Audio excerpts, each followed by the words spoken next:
Well, I think as a child it was mainly family. And in terms of political figures, the person I admire most is Robert Kennedy, who I think was poised when he was seeking the Democratic nomination for president in 1968. I think he was poised to put American politics really on a different footing, to redefine American liberalism. And he was tragically assassinated, and so much of the creativity and hope that was associated with Robert Kennedy in that moment was shattered and lost. And so in terms of political figures, I think he's the person in my lifetime whom I most admire. And then there were intellectual figures later when I became interested in political philosophy.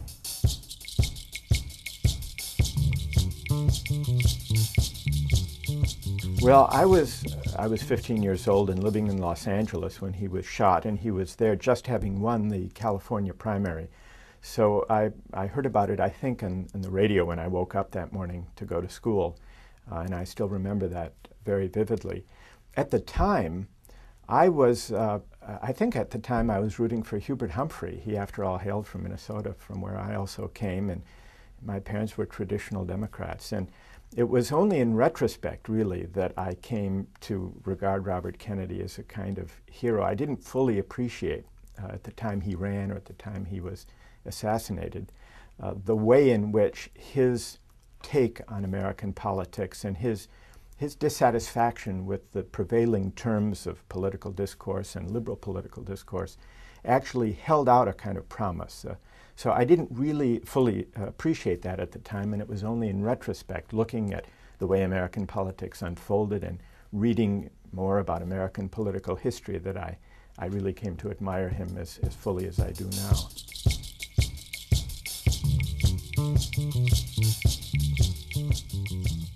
Well, I think that by the late 1960s, liberalism, which had the great moral energy in the 1950s with the civil rights movement and then with the protest against the Vietnam War, it was liberalism that made the deepest contact with moral values and with spiritual questions, really. And after the 1960s, liberalism lost the moral energy, it seems to me.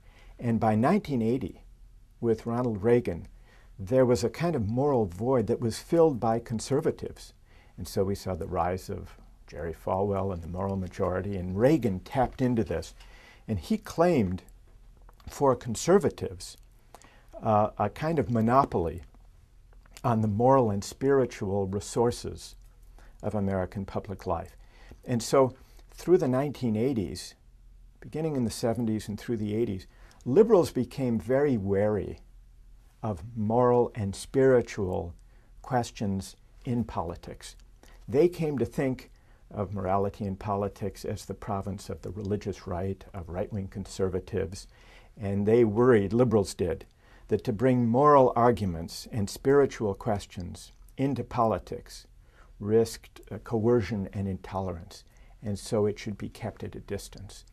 I think that was a great mistake, and I think it ceded to conservatives, beginning with Ronald Reagan, a kind of monopoly on the moral and spiritual sources of American politics. And so, in retrospect, I saw Robert Kennedy as someone who really did see the need to reinvigorate the spiritual dimension of American liberalism.